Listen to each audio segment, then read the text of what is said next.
Hi, this is James Valvis, and I'm going to be reading a story today called To the Boy Who Took My Place.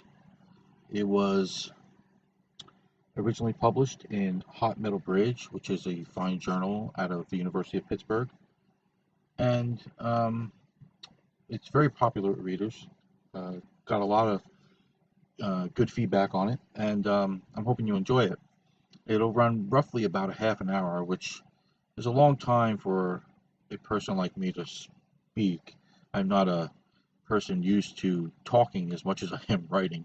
So I'm going to do the best I can do, and if I stumble over a word or two, I do apologize.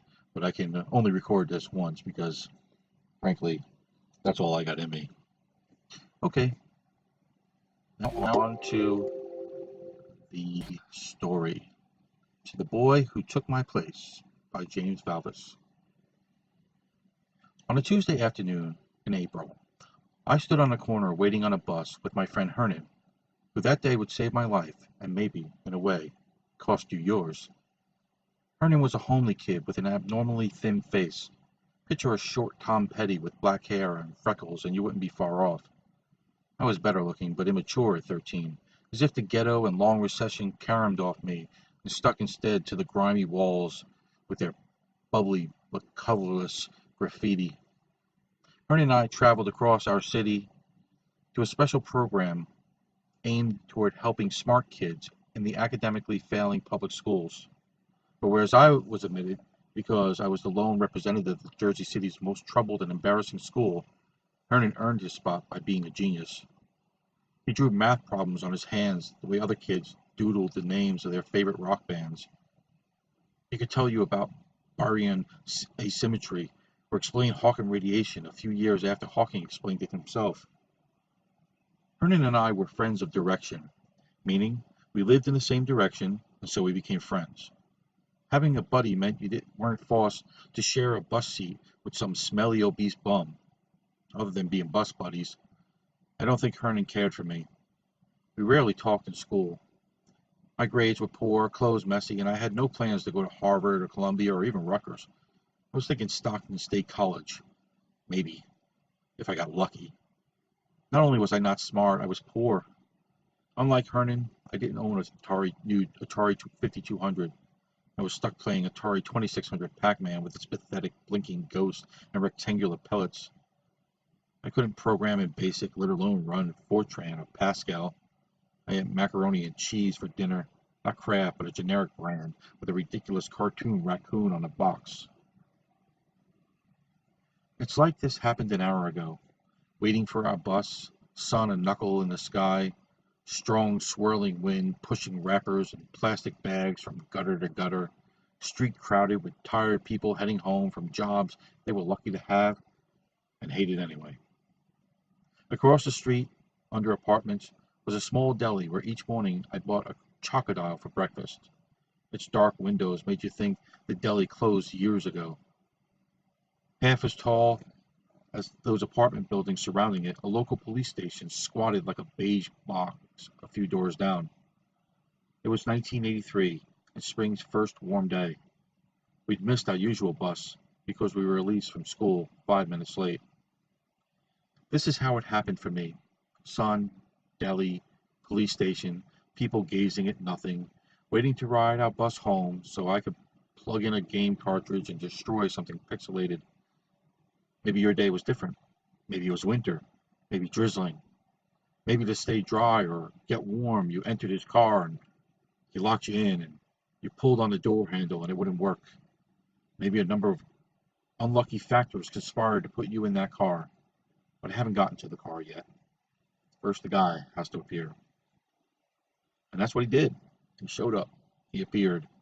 One minute he wasn't there, and the next he was. I forget what Hernan and I were talking about, but we must have been talking because the man interrupted Hernan mid-sentence. An old white man, graying hair, jowly face, stubble also graying, hair sticking up like he fell out of bed a few minutes ago.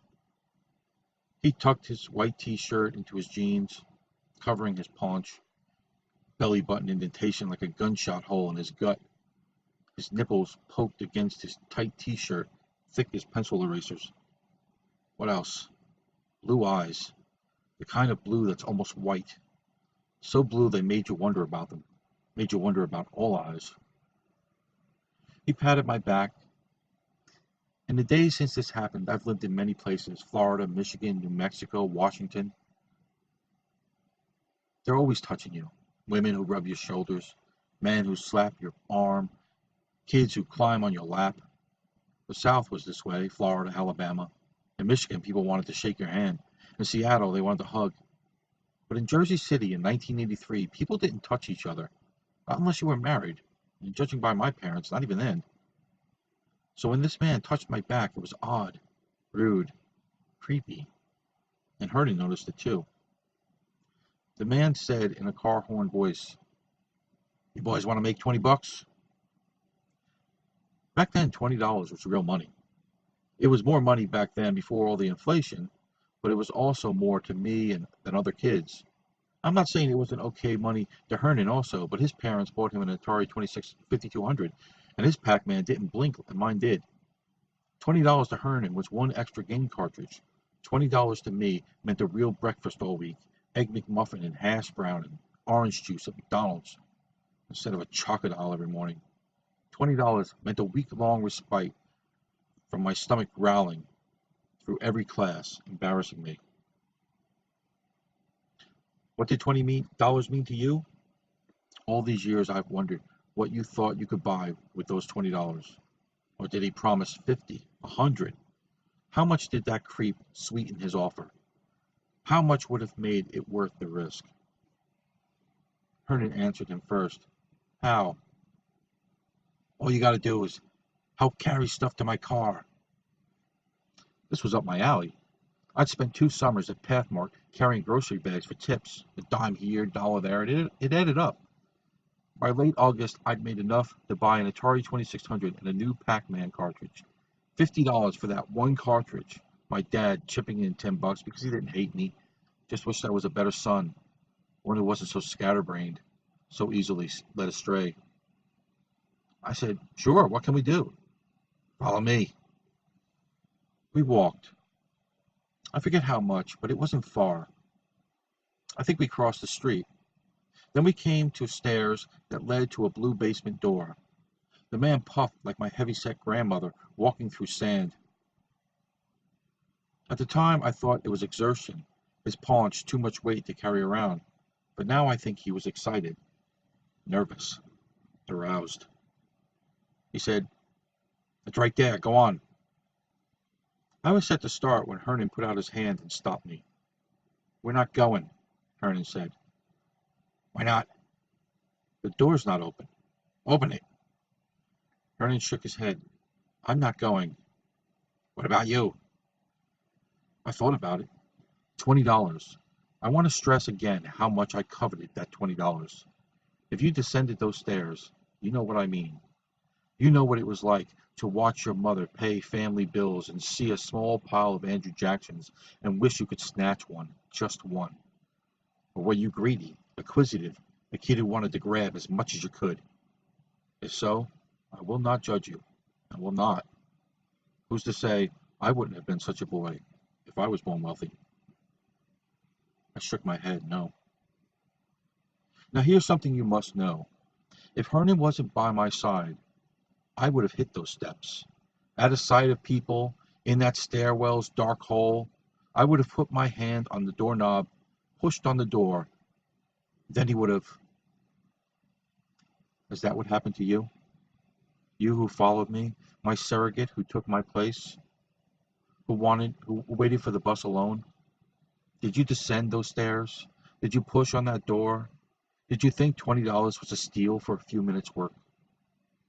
Or did you squint into this abyss and shake your head only to find he wasn't ready to give up so easily? Nothing bad ever quits. Ever notice this? Good quits constantly. Sheriff in high noon, throwing his badge in the dirt. But evil always finds a way, always keeps working, trying to find the right angle, to overcome, to win. Well, okay, the old man said. Don't you boys worry, no big deal, I understand. You don't want to go, fine. But there's boxes in my car. You don't need to carry them down. You can bring them here. What do you say? This seemed reasonable, even to Hernan. We started walking. The old man limped toward his car, his right knee bothering him. He led, or perhaps Hernan held back. Hernan stared in the direction our bus would come, though he knew it wouldn't arrive for another 5 or 10 minutes. In these years since, I've wondered if Hernan was considering running toward the police station. Hernan was playing chess, working out his moves. I was playing baseball, trying to steal a base. Hernan was Atari 5200 Pac-Man. I was Atari 2600 Pac-Man. My recollection of the model is fuzzy. I remember the car being compact, a Ford Pinto maybe, or an AMC Gremlin. Either way, it was definitely white, but rusted out and filthy. I remember thinking there can't be many boxes in so small a car. The man limped to his trunk, a limp I now believe was fake, a way of making himself appear less dangerous than he was, or an excuse for why he couldn't carry the boxes himself. He was playing chess too. He opened his trunk. Hernan and I waited on the sidewalk. The boxes are in here. I moved, or flinched my torso in anticipation of moving, and Hernan laid his hand on my arm a second time. It wasn't a grab, but it was firm. Now craning my neck, I saw no boxes in the trunk. The man told us, "Come on, take a look." In a movie, this guy would be licking his lips. In a movie, he would be glancing around to see who was paying attention.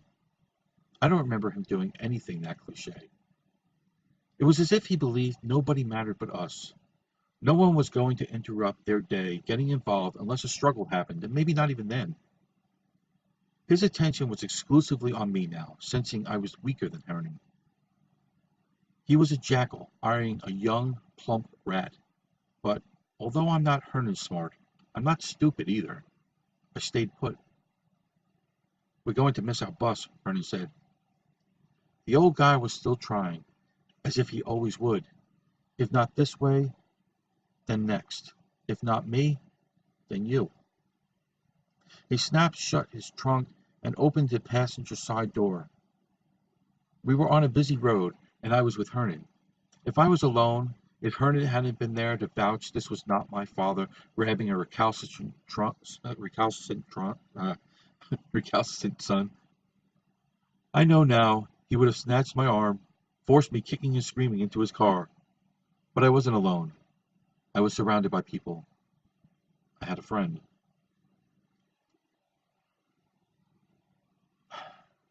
Maybe the man was new at this. Maybe he was just starting out. Maybe because he was so brazen. It was so badly planned. Later, he would know better. Find them alone. Find them in secluded places. Get them to stand next to your trunk before you open it. Tell them those boxes are around the corner and you need to drive to collect them. Promise the boy more than $20. Promise him the world. "Sit," he said. "Sit in the seat and I'll give you $20 just for that. 20 to sit." You would think at this point I would run. You would think I would know, and I did. I'm certain I did. This man was evil and he meant to do me harm. But temptation held me. It's crazy, but it did. It held me to lifelong poverty, hurt of being poor, need for one turn to go right, to be lucky. All these years later, writing this in a house costing $2 million, I cannot believe I paused, cannot believe I looked at the worn leather seat, half covered with a beach towel, foot area full of newspapers, stick shift oily and rusty, ashtray stuffed with different colored butts. But I did pause. I stared inside his car and met the old man's crazy blue eyes. Those eyes invited me. I paused another moment, and Hernan tugged at my jacket. "Let's go," he said, firmly, angrily. "The bus is here." I turned and broke into a sprint. No more than a minute after I turned away, I was moving on wobbly legs down an already moving bus aisle. Taking my seat next to a window, Hernan spilling in next to me. And it was done. And that's everything. Do I remember him slamming his car door in frustration? Maybe. Or is this something I invented, something that should have happened, something I concocted to complete my tale with a bang rather than the whimper it was? I don't know. A lot of years have flown by. I don't know. On the bus, Hernie and I talked about it, but not a lot. We went home. We continued our lives. We weren't struck over the head and taken to his house and raped. We weren't stuffed inside a barrel and transported to a shack in the Pine Barrens where our screams would be heard only by Atlantic white cedars, tree frogs, and the Jersey Devil. We weren't strangled, sawed into pieces, wrapped in garbage bags, and thrown into a polluted Hudson River to float with the beer cans and toxic scum. We weren't put into a suitcase and chucked into a garbage landfill, buried under unwanted televisions and used condoms. Our parents didn't weep mornings, vomit their dinners, drink the hard stuff again, or see a policeman walk to our front doors when our bodies were found.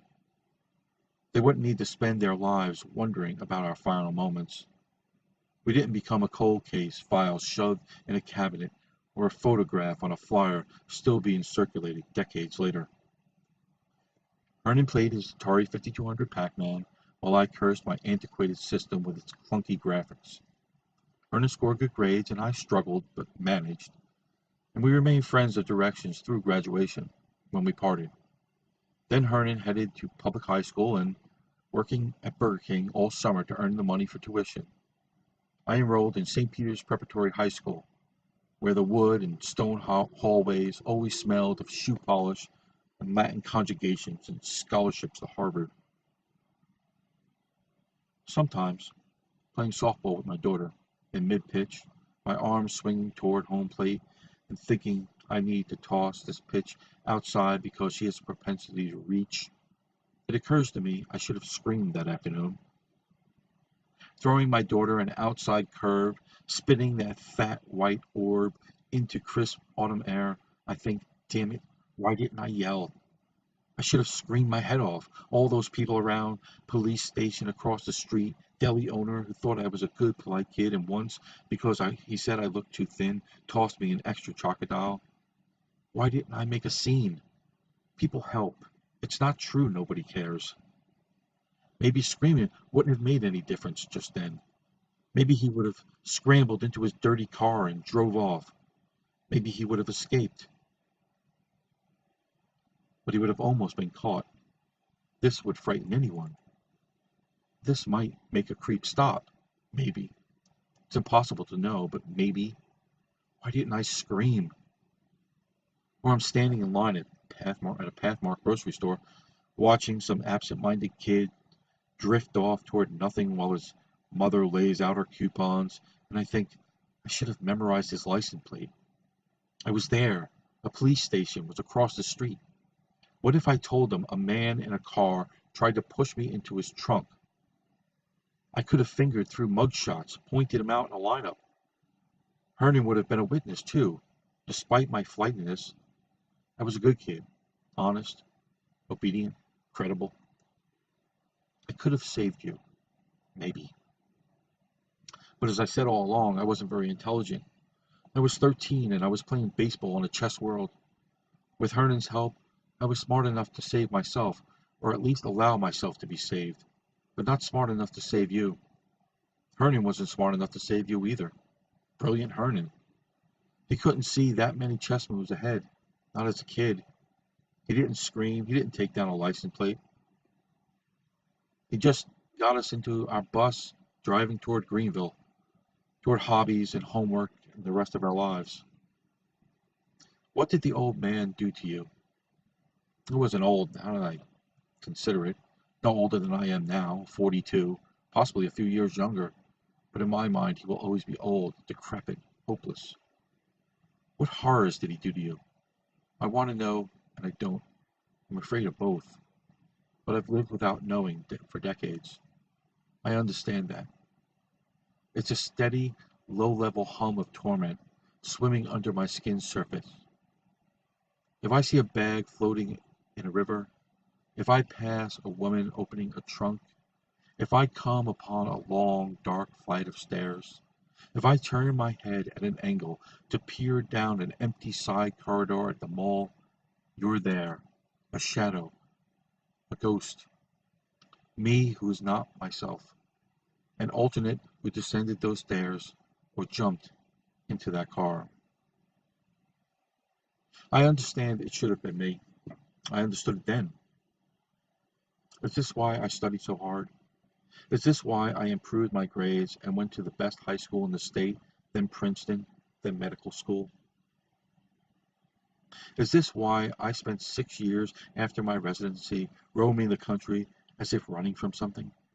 Is this why I worked so hard, married late, and prayed for a child? Was this child a replacement for you, as if I owed the world a human being? Is this why I named her Henna?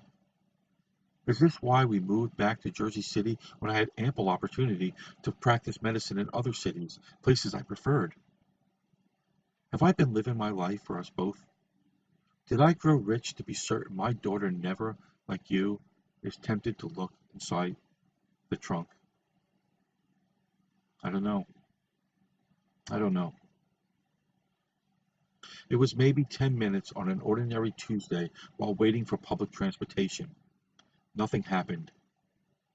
A strange man offered two friends $20 and did some creepy stuff. Then they stepped onto a crowded bus and the strange man drove away. Nothing happened. Hernan saw it that way. Before 8th grade was finished, when I mentioned our would-be abductor, he needed to be reminded of the incident. I needed to tell him about the offer, stairs, car, our escape. Oh yeah, he said. Weird.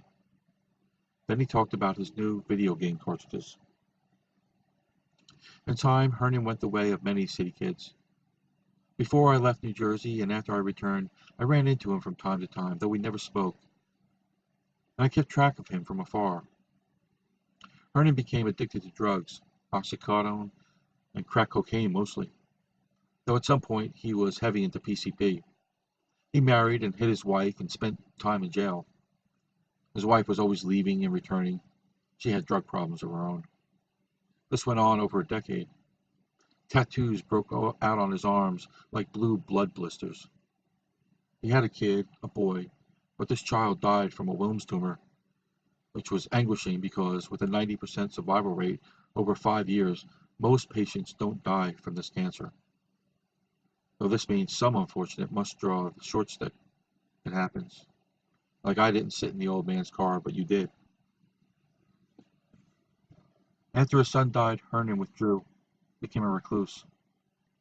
He no longer frequented bars, but he could be seen walking out of a liquor store with brown bottles. If not working, he watched television. Often I parked outside his small Greenville home, same house where we used to play his Atari 5200 games, and stared at at those television lights coloring his windows. Sometimes, when I could, I wept. Then I mumbled a weak thank you and drove to my new house in Bayonne. One year I did this so often my wife suspected I was having an affair. I didn't know why I felt the need to be by Hernan. I still don't. Maybe it was because he won't save me. You may be wondering why I'm writing this after all these years, after everything is done, nothing can be changed. Here's why. Here's the impetus. I saw Hernan a couple of days ago in a supermarket, and this time I had no clue why. I approached him. His hair lay long and tangled on his dandruff spotted collar. His eyes were thumbprints on glass, as if you could take a rag and wipe them off his face, the face forever thin as a Coke bottle. He hadn't grown any taller than when I knew him. Charcoal oil colored his fingernails. He wore his work uniform, janitorial patch emblazoned on his left arm, name tag that read Hearn, as if time and hardship was eating away his name's letters. He was pleased I remembered him, his full name, the boy he once was. He shook my hand gingerly, as if he was afraid he might shatter it, and pulled it back more quickly than necessary. He admitted he didn't remember me and apologized. He was deferential, like many low-pay workers are to someone wearing an expensive suit and a gold watch. Herman was accompanied by a new woman, not the wife he used to hit after his son died, but a plump Hispanic lady who glared like I was a bill collector or a parole officer. He rubbed her back to allay her fears. He seemed happier, less vacant than from afar, more willing to smile his destroyed teeth. I asked him to come by the office for a checkup. I told him not to worry about insurance. It would be gratis and my pleasure. Repaying him for suddenly I chickened out and said, letting me play all those video games. He said he would stop by one day soon. I smiled. We both knew he never would. Herning can do that. He saved his own life, so his life is own to waste. I cannot. I must live for us both, you and me. I didn't scream. I didn't go to the police. I didn't tell my parents, not even years later. But I went to medical school and I married the most beautiful woman New Mexico ever produced, and I fathered a child to make the angels sing. In my few free hours, I coach her in softball. Today we visited a small park and I pitched her my best pitch, watched her again swing for the outside curve, and I took off my hat and said, mustering all my love, as if she were you, don't swing unless you trust the pitch. Don't you dare. If it doesn't feel right, if you have any doubts, just let it go by. This is James Valvis, and I was reading to the boy who took my place, and I sincerely thank you for listening.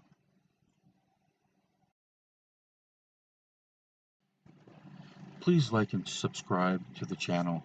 This allows me to know that what I'm doing is being heard and being appreciated, and it also helps spread the word of literary arts and poetry to a broader audience, which is helpful to everyone. Thanks again for listening, and God bless.